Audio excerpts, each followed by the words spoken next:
Let's go with the modern Gambit. Want to surprise my opponent. So the idea is to sacrifice all of my pawns on the king side like this. After bishop d3, you always want to go queen d6. Not only protecting your g6 pawn, but also preventing bishop f4. And after knight f3, you always want to go bishop g4. This is a repertoire. h3 will be a sheer waste of time, yep, due to knight c6. Now I'm attacking the pawn on d4. Note that white can't take due to rook takes. There was no time for them to take. Knight c3 is a little bit of a dubious move. I can safely take. Wait a second. Maybe if I take, my opponent is going to capture like that. Yeah, getting back their piece. So a6 solves the problem here to prevent knight b5. So there we see bishop f4. I think I could just castle long to secure my king. Still, there is no pawn takes due to rook takes rook. Okay, I feel now I can take, but let's give it a chance. Yeah, I think now I can take. Oh, wait a second, my rook is still hanging. First, I need to do this. You always want to play king b8 when you castle long. Now it is safe for me to take since my bishop was under attack for real. I want to do this. Yep, this is now justifiable because bishop takes will be met with queen takes and queen takes with check. So I'll walk away with a free piece, the dark squad bishop in this case. And I have knight takes. By the way, I'm playing against a 2342 rated opponent.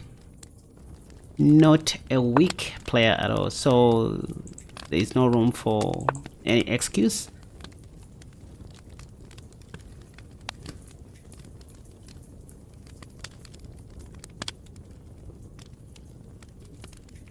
Initially, I was supposed to play bishop h6. This is where you put your dark squad bishop. I still don't believe in this. I see what my opponent is trying to do, but I guess they are being too much. Now I can do this right.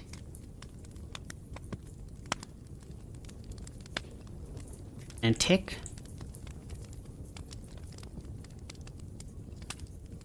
Wait.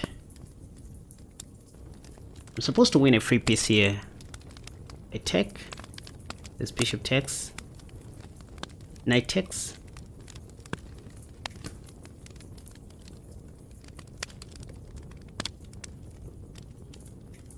Take. Yep. Okay, so can't reason properly. What if I just take here? And then tequila. Or take.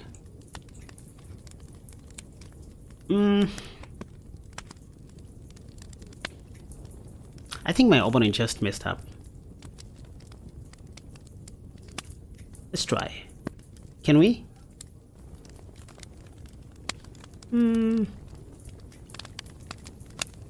Let's try this.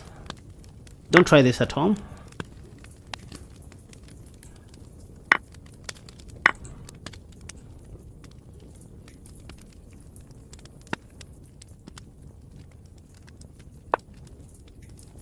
Give it a check if I want now, right? Also developing my piece. I'm not sure about the route I've taken. I might have missed something special, but I'll take that.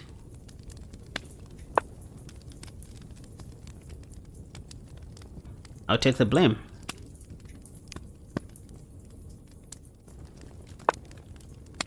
Now, time to mess up my opponent's pawn structure on that side of the board, and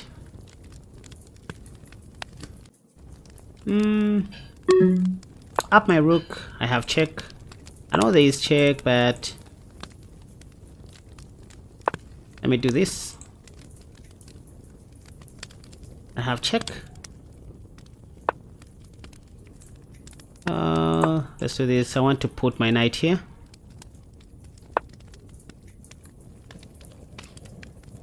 True to that. I think I'm comfortable. I'm still comfortable with my gameplay. Besides, I'm up a piece. As I stated earlier, my opponent just became overzealous. Can do this now. Can I just tick? I think let me just tick. This is just a free pawn. Or maybe I should have oversimplified the game by taking with a queen. Let me force an exchange in this position, because this is checkmate. So my opponent has to take.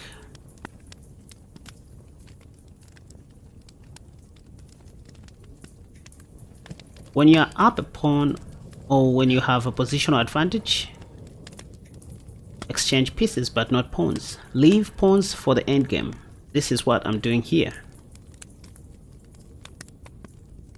This is a forced exchange. My opponent has no option but to take.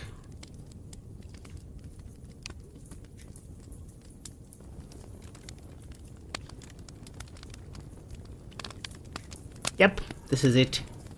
There you have it, ladies and gentlemen. This is the modern gambit. Not so many people know about this, but that doesn't mean you don't need to share this video. People have to know about this. Also remember to subscribe, as my opponent is wasting our time.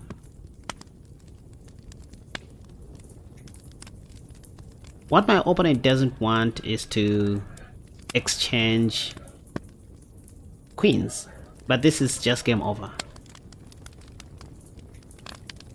Yep, this is just game over. There's nothing my opponent can do. This is when they have taken, but it doesn't even make sense. Let me win another pawn, check. And can win this. And give another check.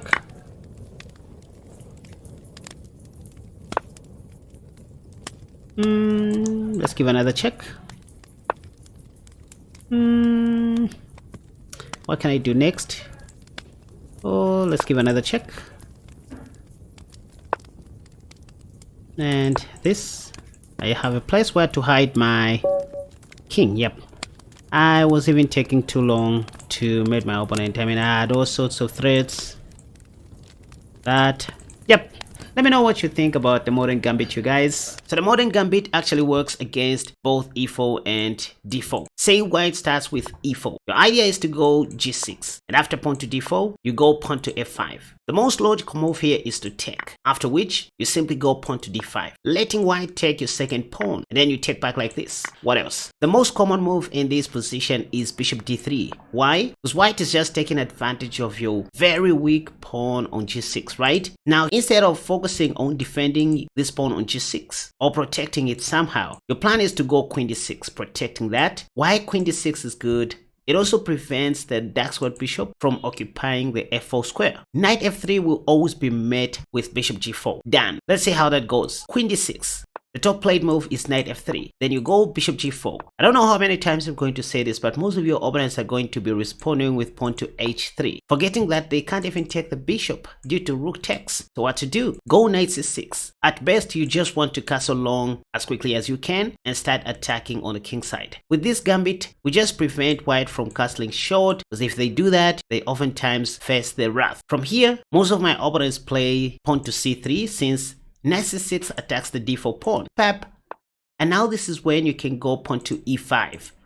This is just how the gambit goes, by the way. And these are the main ideas. Queen d6, bishop g4, knight c6, pawn to e5. Given a chance, you want to develop your dark squad bishop on h6, not anywhere else, and then your king's knight is usually developed as follows: either knight takes h6 and then knight f5, or knight e7 and knight f5. And hey, want to take your chess seriously? Simply head over to the comment section down below and find a special link to my courses that you should click. You will be redirected to my Patreon page where you can access all my wonderful courses. By the way, that's how you support this channel. Right.